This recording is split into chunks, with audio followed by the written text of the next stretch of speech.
Bienvenidos a Biblia en Contexto LHCLT, donde analizamos cada pasaje desde 5 dimensiones: literaria, histórica, cultural, lingüística y teológica. Santiago capítulo 1. Tema 1. Saludo a los creyentes dispersos y propósito pastoral de la carta. Santiago 1:1.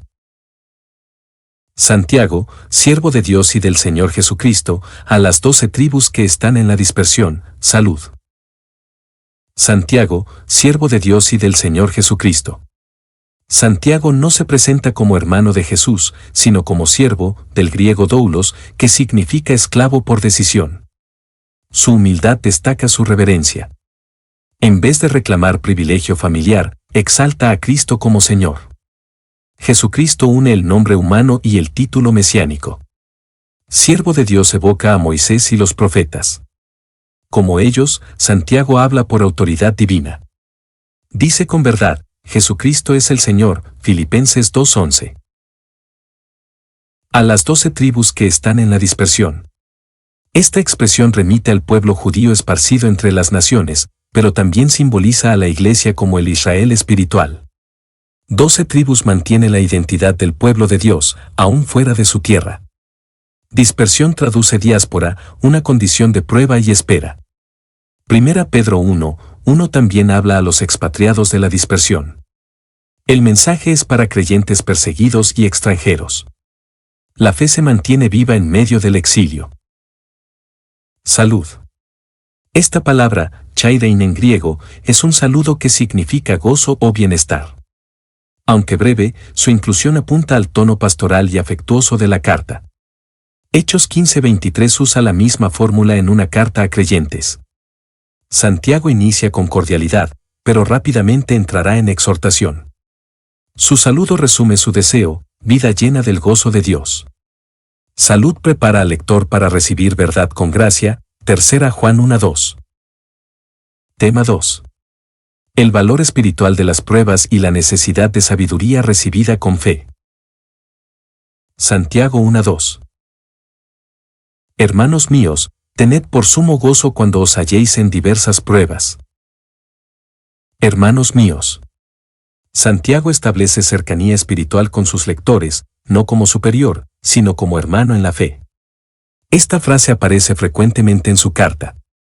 Mateo 23:8 dice: todos vosotros sois hermanos.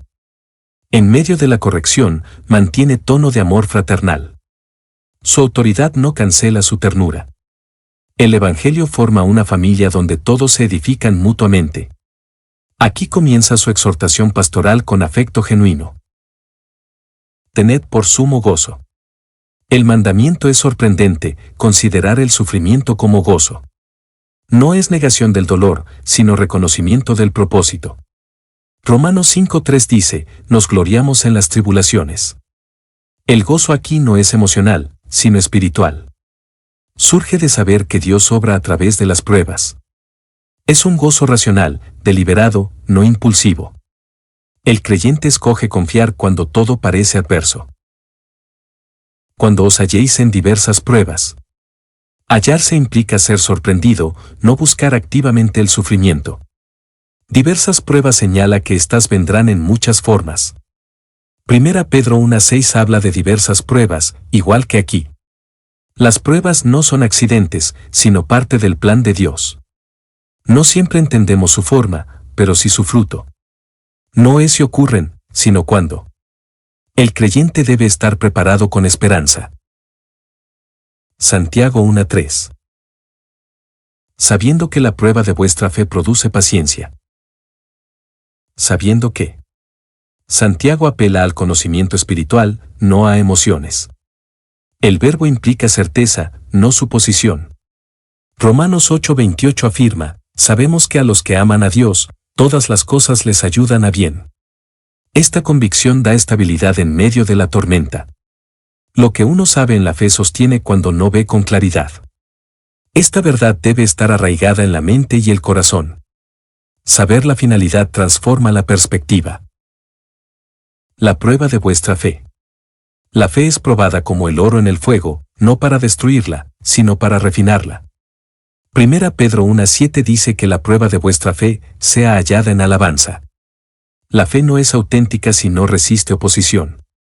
La prueba revela si la confianza en Dios es genuina o superficial. Dios permite pruebas para fortaleza, no para ruina. La fe crece cuando es ejercitada bajo presión. Produce paciencia. La palabra hipomon se traduce como resistencia o constancia bajo carga. Romanos 5:4 enseña que la tribulación produce paciencia. No es resignación pasiva, sino perseverancia activa. La paciencia es virtud desarrollada por experiencia, no heredada. Es fruto del espíritu y evidencia de madurez. Cada prueba produce en el alma lo que el carácter de Cristo demanda, Lucas 21:19, con vuestra paciencia ganaréis vuestras almas. Santiago 1:4. Más tenga la paciencia su obra completa, para que seáis perfectos y cabales, sin que os falte cosa alguna. Más tenga la paciencia su obra completa. La perseverancia no debe ser temporal, sino constante hasta que cumpla su propósito. Hebreos 10:36 dice, tenéis necesidad de paciencia, para que obtengáis la promesa. La paciencia es proceso, no evento. Su obra completa es moldear el carácter a la semejanza de Cristo. No se trata solo de aguantar, sino de ser transformados. El sufrimiento no es inútil cuando produce fruto. Es vital permitir que la prueba madure su efecto. Para que seáis perfectos y cabales. Perfectos aquí significa maduros, no sin pecado, cabales indica integridad, carácter entero. Colosenses 1:28 busca presentar perfecto en Cristo Jesús a todo hombre. Santiago describe el resultado de una fe probada. No habla de perfección sin fallas, sino de plenitud espiritual. El creyente maduro es completo, equilibrado y confiable. Las pruebas no lo quiebran, lo consolidan. Es el fruto de una obra profunda de Dios. Sin que os falte cosa alguna. La madurez espiritual produce estabilidad, discernimiento y fruto. 2 Timoteo 3:17 dice, perfecto, enteramente preparado para toda buena obra. El creyente no depende de circunstancias externas. Tiene todo lo necesario en Cristo. No le falta esperanza, paz, ni dirección. Su vida es una expresión de plenitud en medio de la lucha. El propósito de la prueba es llevarnos a esa solidez. Santiago 1:5. Y si alguno de vosotros tiene falta de sabiduría, pídala a Dios, el cual da a todos abundantemente y sin reproche, y le será dada. Y si alguno de vosotros tiene falta de sabiduría. En el contexto, la sabiduría se refiere a comprender el propósito de las pruebas. Proverbios 4:7, sabiduría ante todo, adquiere sabiduría. No es conocimiento, sino dirección práctica desde lo alto. Todos enfrentamos momentos donde no entendemos el porqué. La falta de sabiduría es común, pero también solucionable. Dios quiere que comprendamos con discernimiento espiritual. Reconocer la necesidad es el primer paso. Pídala a Dios. El recurso está disponible, la oración. Jeremías 33:3, clama a mí, y yo te responderé. Santiago no nos manda a filosofar, sino a orar. La sabiduría divina no se obtiene por esfuerzo humano. Pedir es un acto de fe y dependencia. Dios no retiene lo que edifica. Orar por sabiduría es reconocer que no podemos solos. El cual da a todos abundantemente y sin reproche, y le será dada. La generosidad de Dios se muestra en su disposición de dar sin límites. Mateo 7:7, pedid, y se os dará. Sin reproche indica que no reprocha nuestra ignorancia ni pasado. Él se deleita en responder al que clama por sabiduría. No debemos dudar de su buena voluntad. La promesa es clara y segura, le será dada. El Padre responde al humilde con gracia. Santiago 1:6. Pero pida con fe, no dudando nada, porque el que duda es semejante a la onda del mar, que es arrastrada por el viento y echada de una parte a otra. Pero pida con fe. Santiago establece que la fe es el medio esencial para acercarse a Dios en oración. Pedir con fe no es repetir palabras con fuerza mental, sino confiar en el carácter y promesas divinas. Jesús dijo, todo lo que pidiereis orando, creed que lo recibiréis, Marcos 11:24. La fe activa honra a Dios, y Él responde con generosidad. Orar con fe demuestra dependencia y confianza plena. Sin fe, la oración se vuelve ritual vacío. No dudando nada. La duda interrumpe el flujo de la fe genuina. Santiago es enfático, nada debe contaminar la confianza al pedir. Jesús advirtió, si tuviereis fe, y no dudareis, Mateo 21:21. La duda surge cuando la mente oscila entre creer y temer. Aunque es natural cuestionar, la fe se mantiene firme. Dios no responde a la doblez del alma. Orar sin dudar refleja seguridad en su fidelidad. Porque el que duda se convierte en su propio obstáculo. Santiago describe una actitud de inestabilidad espiritual. El que duda ora, pero no está seguro si Dios escuchará o responderá. En lugar de descansar en su voluntad, vacila con incertidumbre. La duda deshonra a Dios al cuestionar su poder o bondad. Jesús preguntó, ¿por qué dudaste? Mateo 14:31. El corazón dividido produce inseguridad constante. Es semejante a la onda del mar. La imagen de la onda del mar representa inestabilidad total.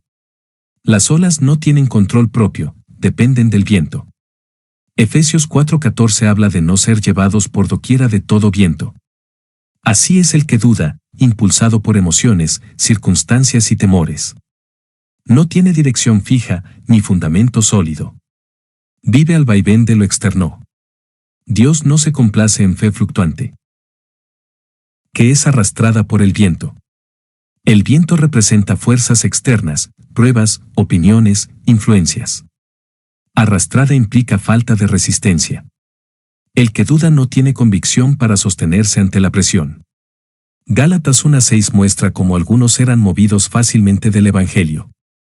El creyente debe estar anclado en la palabra, no en los impulsos. La fe firme se mantiene, pero la duda cede ante cualquier soplo. Y echada de una parte a otra. La inestabilidad espiritual lleva a una vida sin rumbo ni paz. Echada expresa ser lanzado sin control ni propósito. Es como estar en una barca sin timón. Isaías 57:20 dice, los impíos son como el mar en tempestad. El que duda no avanza, solo gira en círculos espirituales. No puede edificar ni discernir la voluntad de Dios. La falta de fe lo mantiene en caos interno.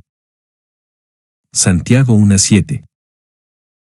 No piense, pues, quien tal haga, que recibirá cosa alguna del Señor. No piense, pues, quien tal haga. Santiago advierte que la oración sin fe no tendrá respuesta. Proverbios 28:9, el que aparta su oído para no oír la ley, su oración también es abominable. El que duda no debe autoengañarse. La oración no es ritual vacío, debe ser ofrecida desde un corazón íntegro. Tal haga se refiere a la persona de doble ánimo. Dios no se deja impresionar por palabras sin convicción. El corazón vacilante no agrada al Señor. Que recibirá cosa alguna del Señor. La promesa de sabiduría no es para el incrédulo. Hebreos 11:6 dice, es necesario que el que se acerca a Dios crea que le hay. Dios no recompensa la ambigüedad espiritual. Cosa alguna abarca toda bendición que se espera recibir en oración. El que duda cancela su propia petición. No por falta de poder divino, sino por incredulidad del corazón. La fe verdadera es requisito indispensable para recibir. Santiago 1:8. El hombre de doble ánimo es inconstante en todos sus caminos. El hombre de doble ánimo. La expresión griega es dipsichos, que literalmente significa de dos almas. Mateo 6:24 enseña, ninguno puede servir a dos señores. El hombre de doble ánimo vive dividido entre fe e incredulidad, Dios y el mundo. Esta duplicidad impide toda firmeza espiritual. No se ha rendido por completo al Señor. Su inestabilidad revela falta de convicción. No se puede seguir a Cristo con un corazón dividido.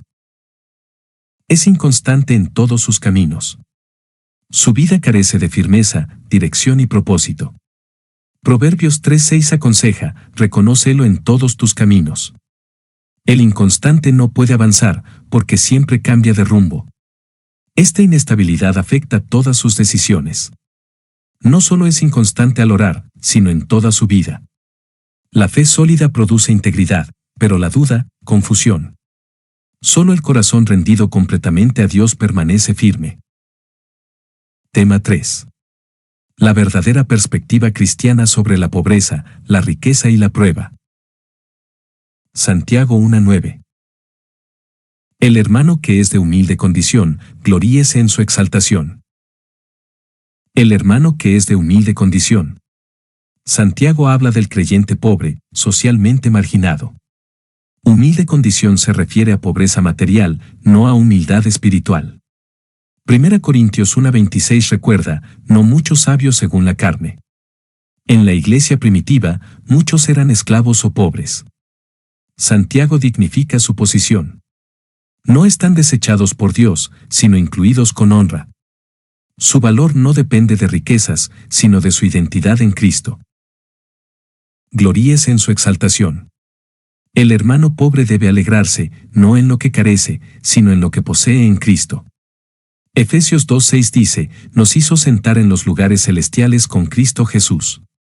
Exaltación apunta a su posición espiritual, no terrenal. Aunque sin bienes, es heredero del reino. Santiago invierte los valores del mundo. Lo que el mundo desprecia, Dios honra. El pobre en la tierra es rico en el cielo. Santiago 1:10. Pero el que es rico, en su humillación, porque él pasará como la flor de la hierba. Pero el que es rico. Santiago se refiere ahora al creyente acomodado. No condena la riqueza, pero advierte su fragilidad. 1 Timoteo 6:17, a los ricos de este siglo, no sean altivos. El peligro está en poner la confianza en lo temporal. El Evangelio nivela el terreno, ni el pobre está desechado ni el rico exaltado. Santiago exhorta al rico a ver su condición a la luz de la eternidad. En su humillación. La gloria del rico creyente está en que Dios lo ha llevado a depender de él.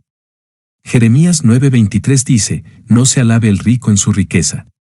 Humillación no es vergüenza, sino reconocimiento de su necesidad espiritual. Aunque tenga posesiones, es dependiente de Dios. Debe gloriarse en haber sido librado del orgullo y la autosuficiencia. La fe lo obliga a postrarse, no a exaltarse. Porque él pasará como la flor de la hierba. Santiago usa una imagen del Antiguo Testamento, Isaías 40, 6-7, ciertamente como la hierba es el pueblo. La riqueza es pasajera, como flor que se seca al sol. El rico que entiende esto vive con sabiduría. No invierte en lo efímero, sino en lo eterno. Esta comparación invita a humildad. La gloria terrenal dura poco, la espiritual es perpetua. Dios no valora cuentas bancarias, sino corazones rendidos. Santiago 1:11. Porque cuando sale el sol con calor abrasador, la hierba se seca, su flor se cae, y perece su hermosa apariencia, así también se marchitará el rico en todas sus empresas. Porque cuando sale el sol con calor abrasador.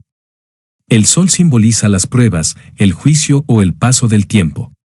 Mateo 13:6 habla del sol que seca la planta sin raíz. El calor revela la resistencia verdadera. En la metáfora, lo externo se desvanece cuando viene la adversidad. El sol representa todo lo que prueba la realidad de la fe. Lo que no tiene fundamento durará poco. El que confía en lo material será despojado. La hierba se seca, su flor se cae. La hierba representa la vida terrenal, frágil y transitoria. 1 Pedro 1:24, toda carne es como hierba, la flor se cae. La belleza humana, las posesiones y logros desaparecen con el tiempo. Lo que parecía fuerte, desaparece con rapidez. Santiago ilustra la vanidad de la confianza mundana. Lo que no es eterno, es inestable. Solo lo sembrado en el espíritu permanece. Y perece su hermosa apariencia. La gloria exterior es temporal y superficial.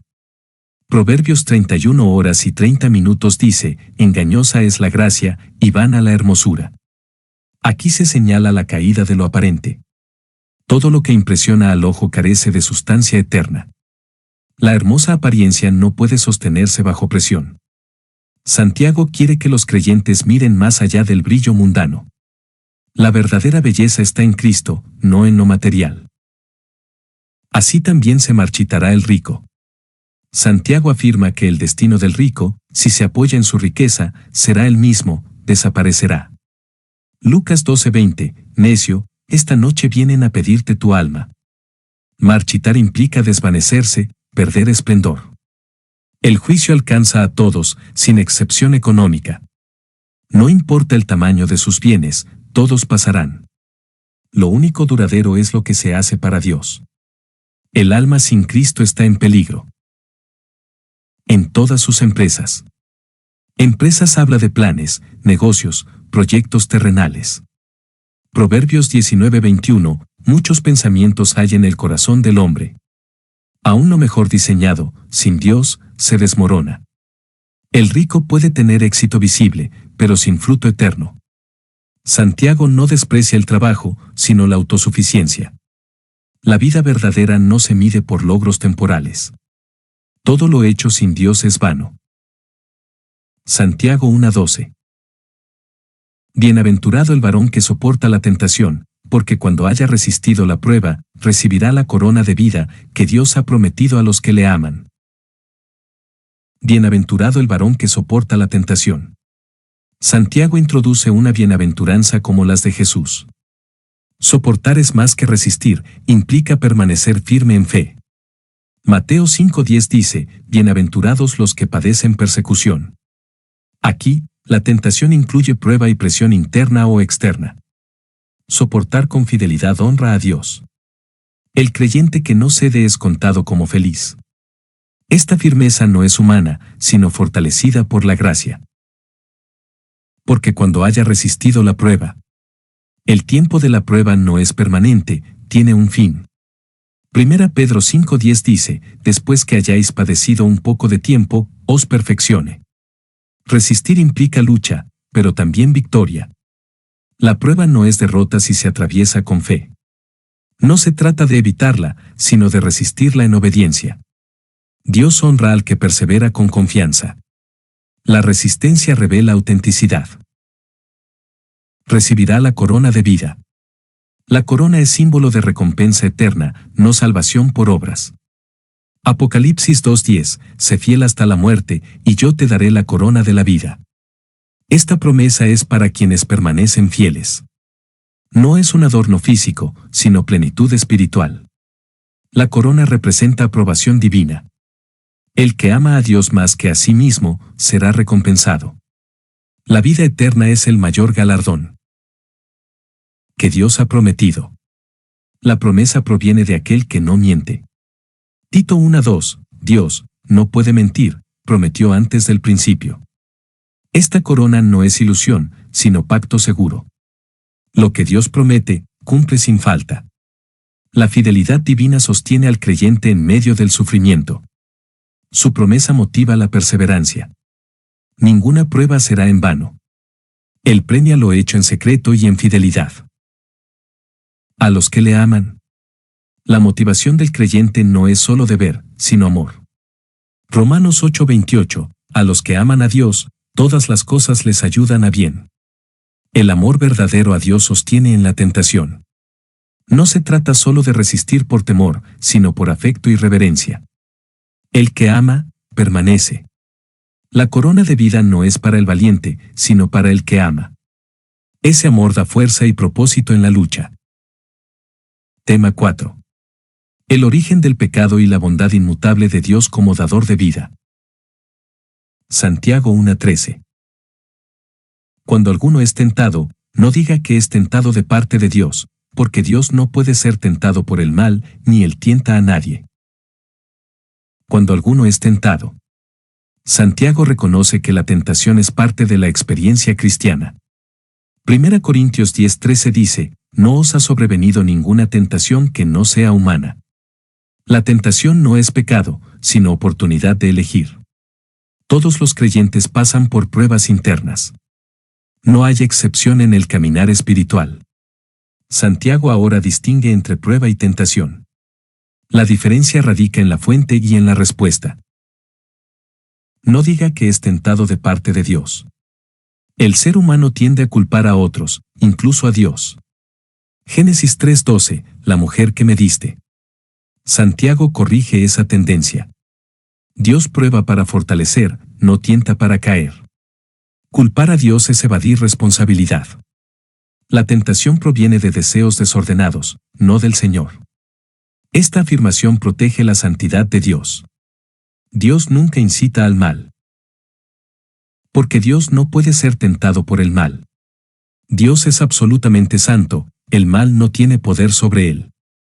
Habacuc 1:13 dice, muy limpio eres de ojos para ver el mal. Su naturaleza es incompatible con el pecado. No hay sombra de corrupción en él. El mal no lo seduce, ni lo atrae. Esta verdad es esencial para comprender su carácter. Dios es luz perfecta, sin mezcla de tinieblas. Ni él tienta a nadie. Su propósito al probar es purificar, no provocar caída.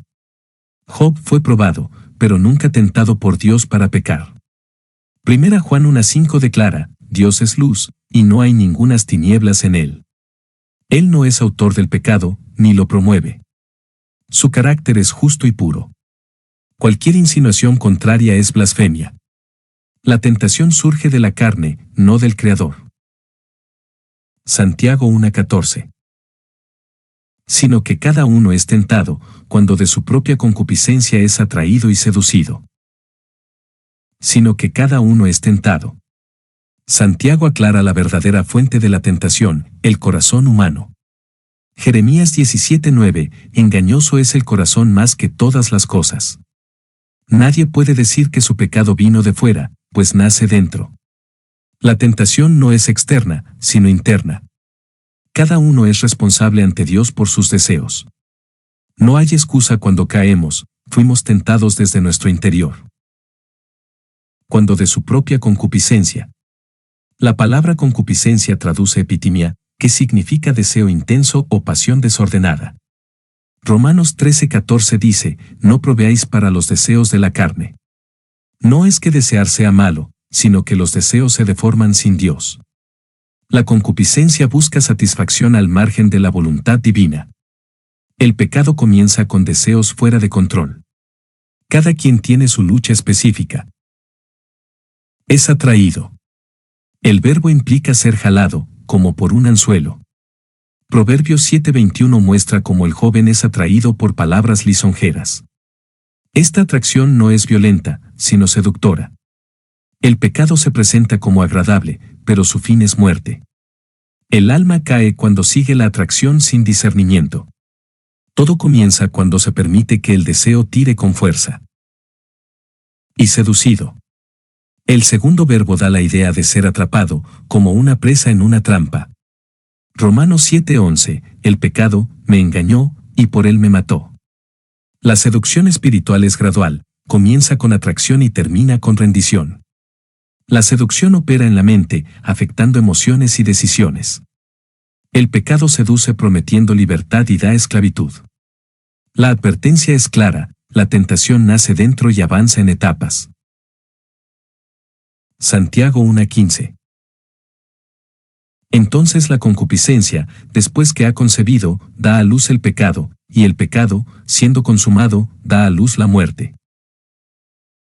Entonces la concupiscencia, después que ha concebido.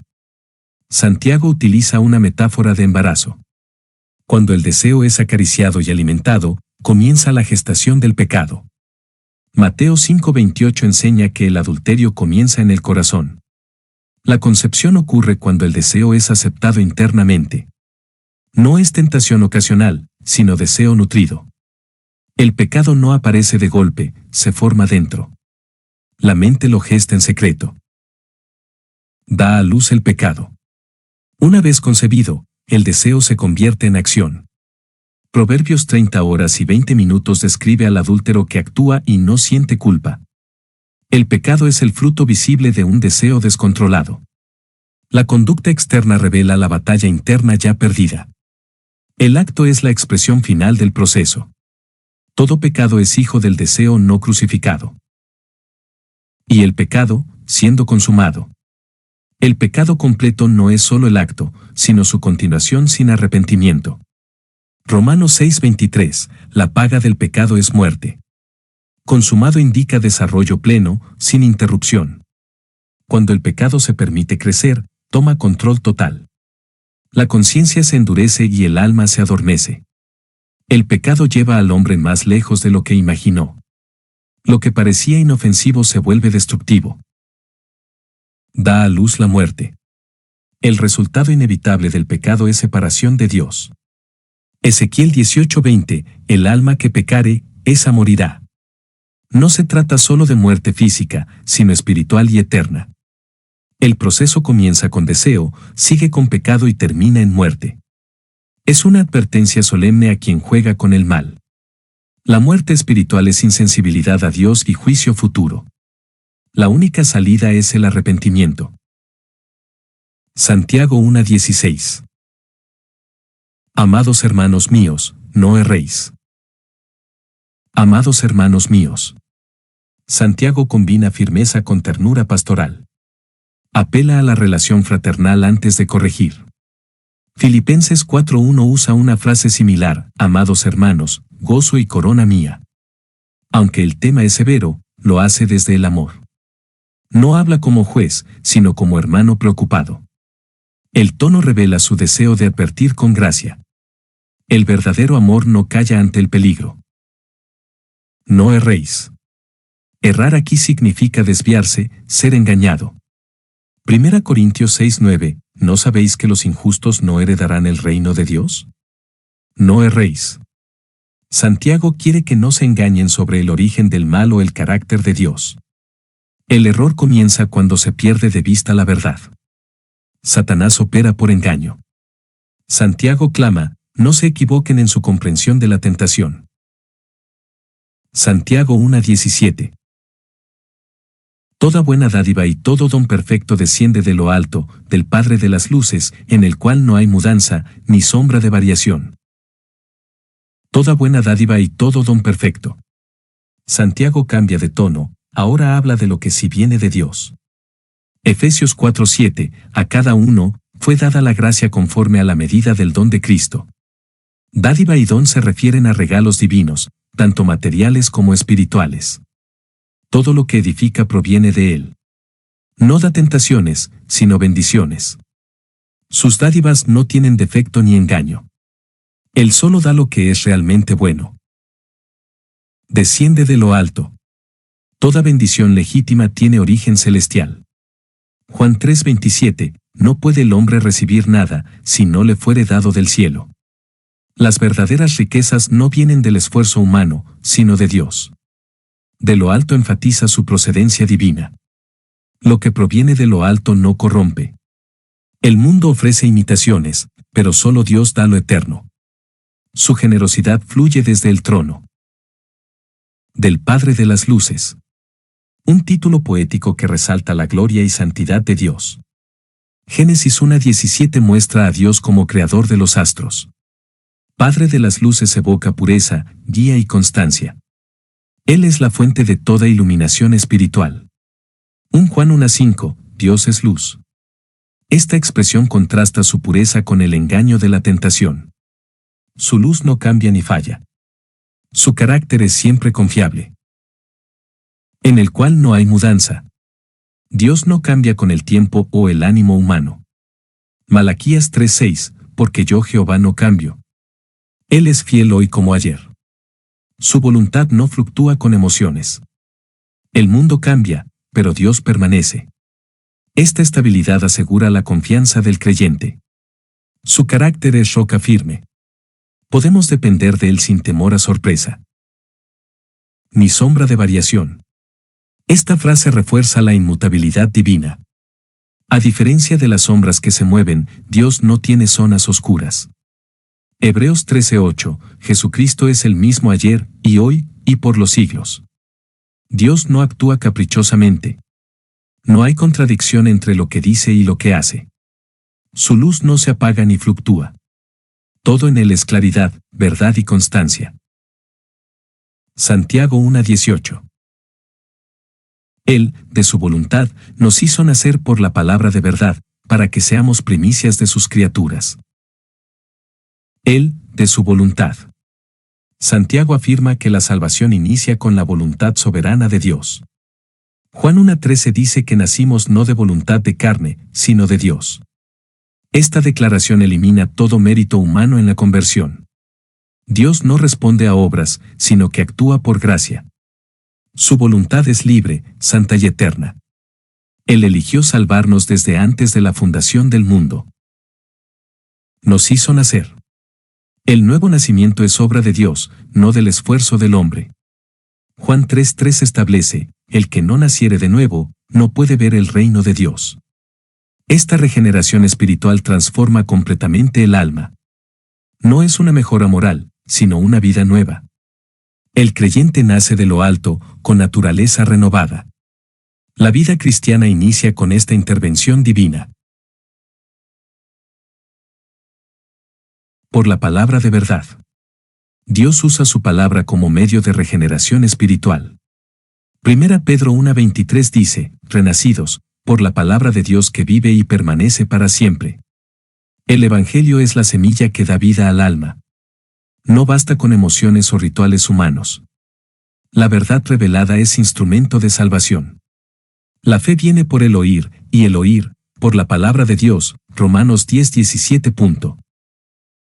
Para que seamos primicias.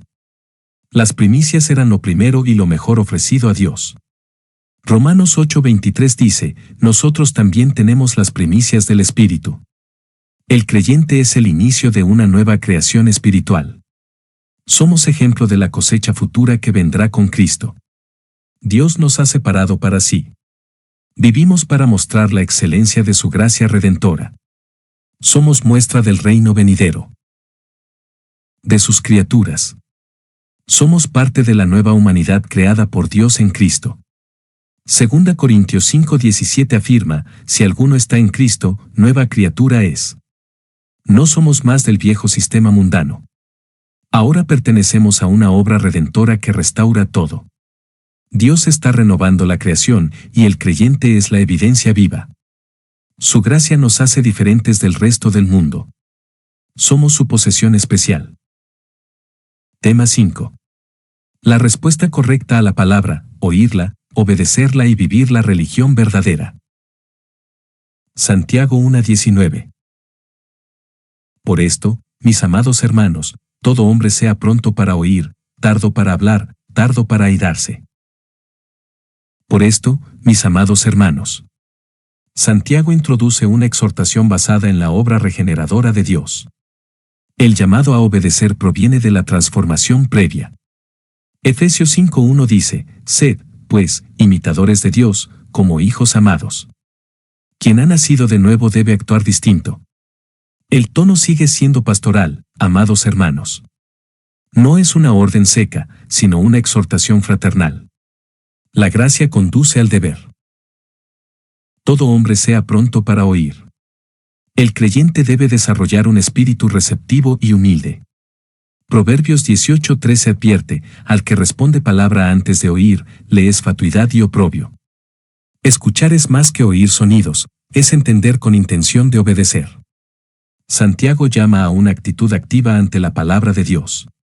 La madurez comienza cuando prestamos atención. La fe viene por el oír, no por el hablar. Tardo para hablar. La lengua apresurada suele producir daño. Proverbios 10:19, en las muchas palabras no falta pecado. Santiago enfatiza el control verbal como fruto de sabiduría.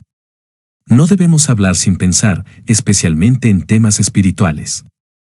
La lentitud al hablar refleja dominio propio y discernimiento.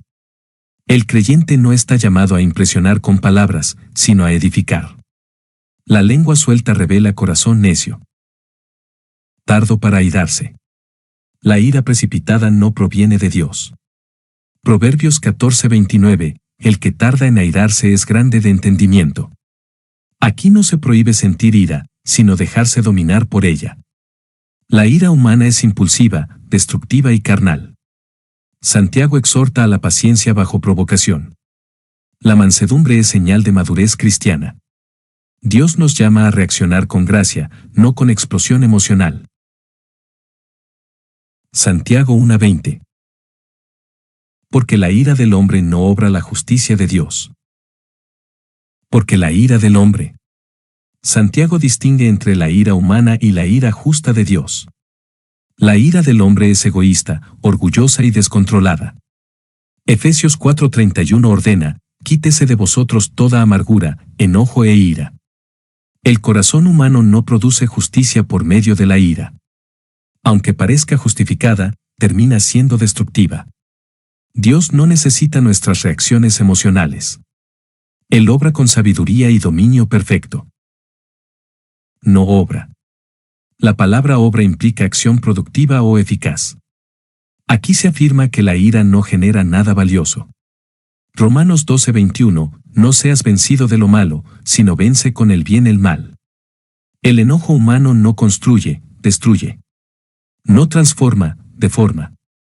Por más intensa que parezca, no cumple propósito divino.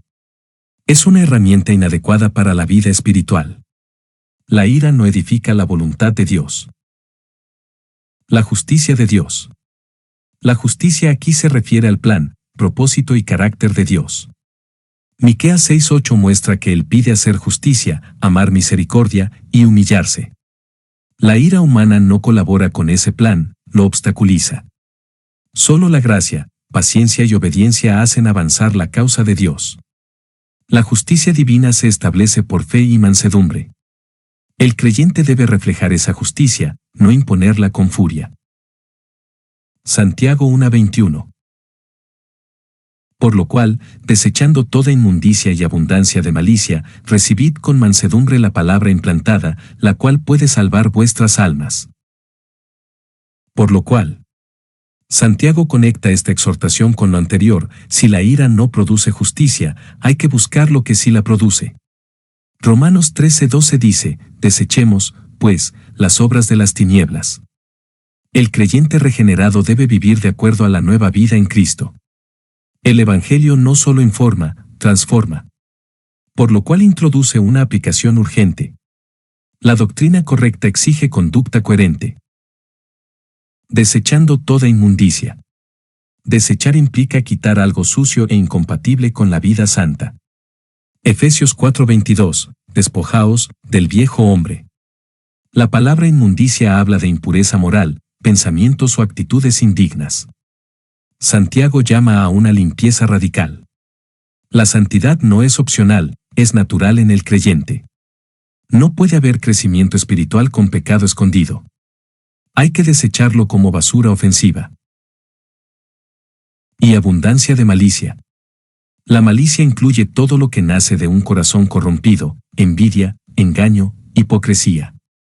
1 Pedro 2:1, desechando toda malicia. La abundancia señala que muchas veces se acumula sin ser confrontada. El creyente debe rechazar toda raíz de mal. No se puede recibir la palabra en un corazón lleno de resentimientos. La limpieza es previa a la siembra. Sin santidad, no hay crecimiento. Recibid con mansedumbre. La actitud del corazón es clave para que la palabra dé fruto.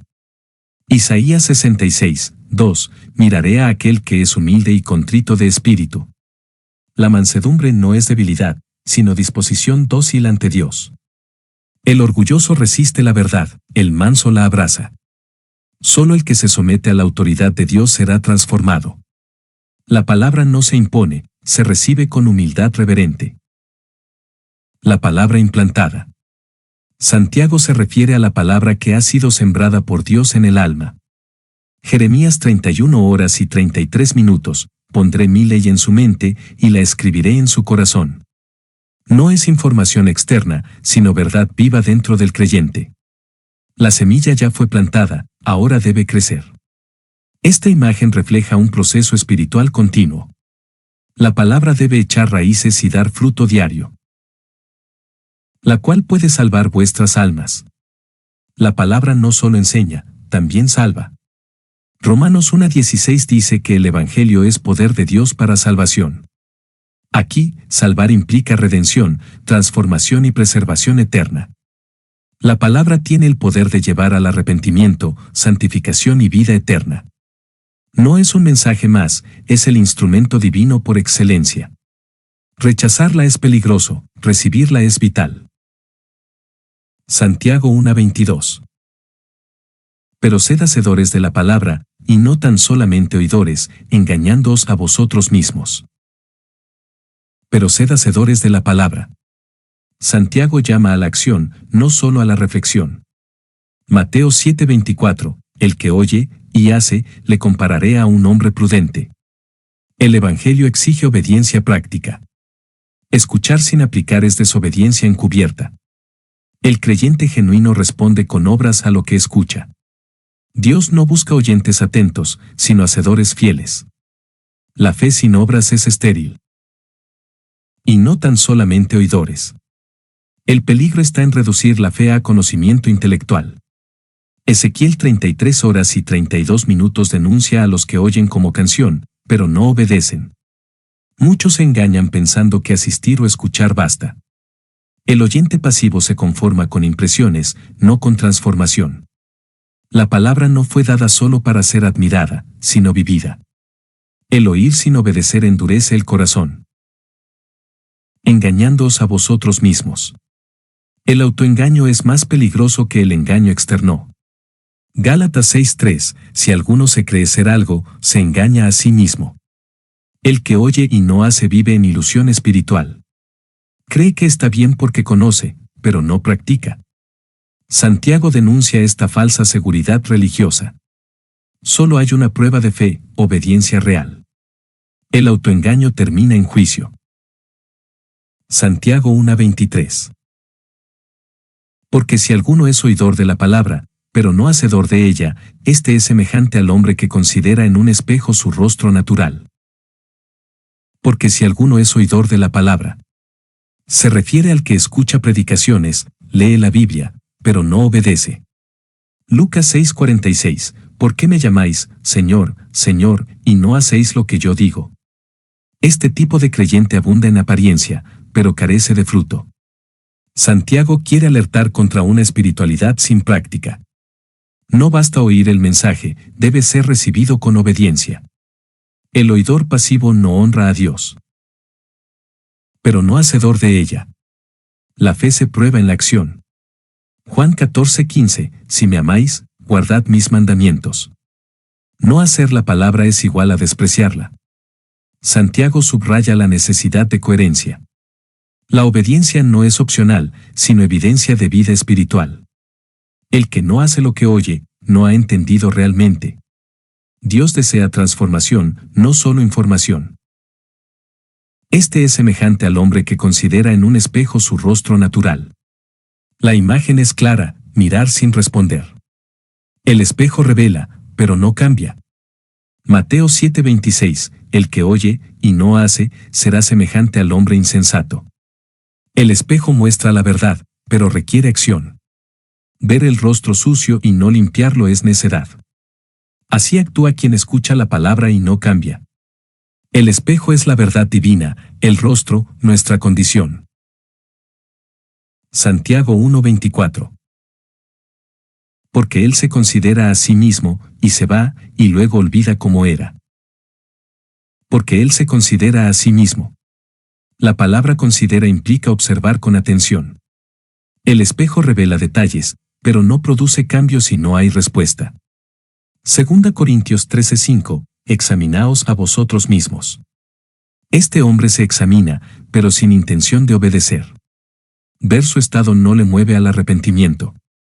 Contempla, pero no actúa. La fe verdadera se prueba en la obediencia inmediata. Y se va. Después de ver su condición, decide ignorarla. Proverbios 27 horas y 19 minutos dice, como en el agua el rostro corresponde al rostro. El irse indica indiferencia ante lo visto. No actúa sobre la verdad revelada. Esta conducta muestra que no hay convicción real. El mensaje fue claro, pero su respuesta fue evasiva. Se aleja de la verdad como si no le importara. Y luego olvida cómo era. El olvido aquí es negligente, no accidental. Hebreos 2:1 advierte, debemos prestar mucha más atención, para que no nos deslicemos. Al no actuar, la verdad escuchada se disipa. El corazón se endurece y la conciencia se apaga. Lo que no se practica se olvida. La verdad ignorada se convierte en juicio. El oidor sin acción camina hacia el autoengaño. Santiago 1:25. Mas el que mira atentamente en la perfecta ley, la de la libertad, y persevera en ella, no siendo oidor olvidadizo, sino hacedor de la obra, éste será bienaventurado en lo que hace. Mas el que mira atentamente. El contraste es claro, este no observa superficialmente, sino con enfoque profundo. Salmo 119:18 clama, abre mis ojos, y miraré las maravillas de tu ley. Mirar atentamente implica reverencia, reflexión y deseo de obedecer. No es una mirada casual, sino dedicada. Este creyente desea conocer y aplicar. La actitud ante la palabra es el primer paso a la bendición. En la perfecta ley, la de la libertad. Santiago define la palabra como ley perfecta porque es completa y sin error. Salmo 19:7 dice, la ley de Jehová es perfecta, que convierte el alma. Llamarla de la libertad muestra que no oprime, sino libera. La obediencia no encadena, sino que trae vida abundante. Cristo nos libera del pecado para cumplir la ley del Espíritu. Esta ley transforma desde dentro.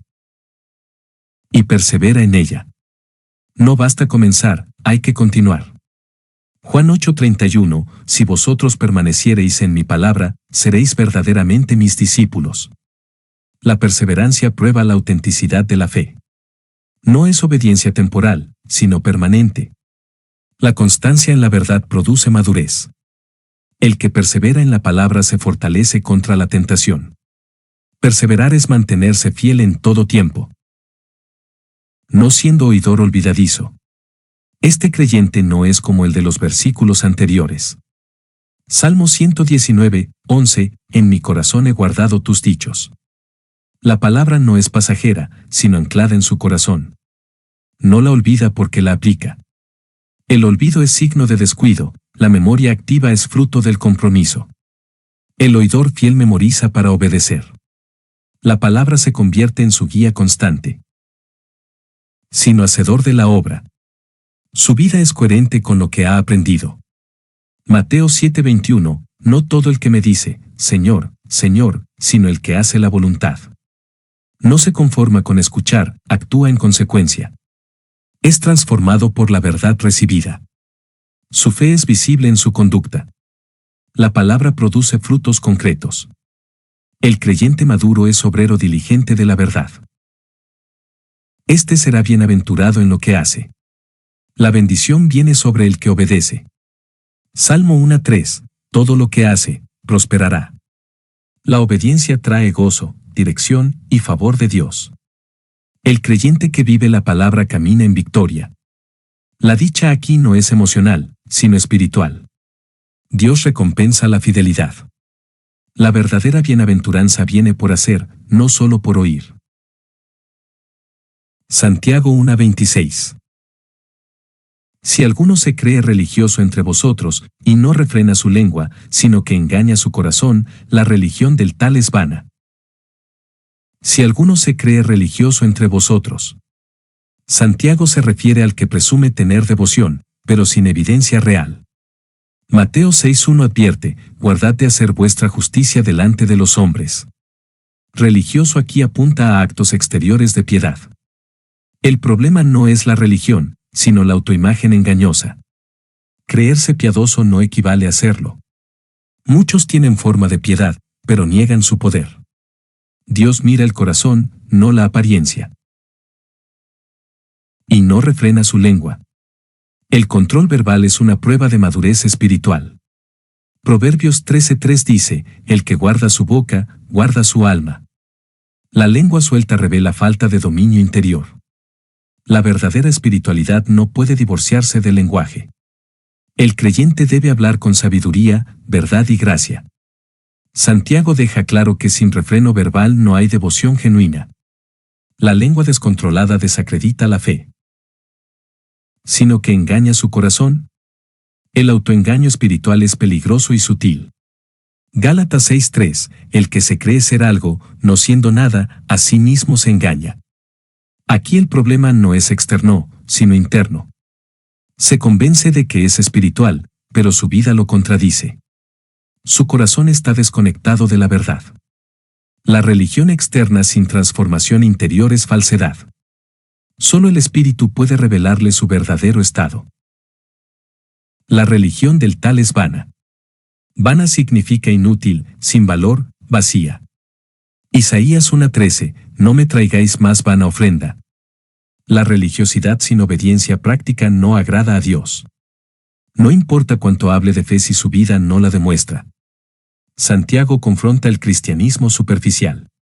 Una religión sin transformación no salva ni glorifica a Dios. La fe debe ser vivida, no solo proclamada. Santiago 1:27. La religión pura y sin mácula delante de Dios el Padre es esta: visitar a los huérfanos y a las viudas en sus tribulaciones y guardarse sin mancha del mundo. La religión pura y sin mácula delante de Dios el Padre es esta. Santiago define la verdadera espiritualidad desde el punto de vista divino. Miqueas 6:8, que pide Jehová: hacer justicia, amar misericordia. Pura indica sin corrupción, sin mácula, sin defecto. Dios no se impresiona con ritos vacíos, sino con vida piadosa. Lo que cuenta no es el juicio humano, sino la aprobación del Padre. La fe auténtica produce frutos de compasión y santidad. Visitar. El verbo visitar proviene del griego episkeptomai, que implica atender, cuidar y asumir responsabilidad continua. No se refiere a una visita social ocasional, sino a una acción pastoral y compasiva.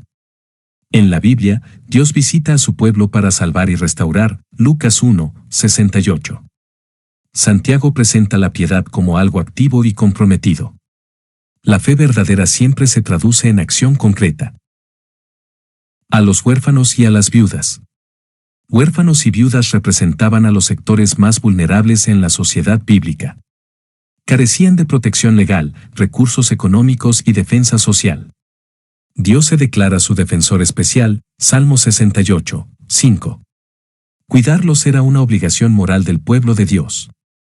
El trato a los indefensos revela el estado real del corazón delante de Dios. En sus tribulaciones. La palabra tribulaciones señala aflicciones reales, sufrimientos y necesidades concretas. Santiago enfatiza que el amor cristiano se ejerce precisamente en el momento del dolor. Isaías 1:17 conecta la verdadera adoración con la justicia y el cuidado del necesitado. La piedad bíblica entra en el sufrimiento ajeno y actúa con misericordia. Servir en la aflicción valida la fe que se profesa. Y guardarse sin mancha del mundo. La segunda evidencia de verdadera religión es la santidad personal. Romanos 12:2, no os conforméis a este siglo. Sin mancha significa no contaminado por los valores corruptos del sistema mundano. La fe no solo sirve, también se separa. Dios llama a una vida limpia, distinta, consagrada. La santidad no es opción, es señal de conversión. La gracia transforma, y la pureza es su fruto.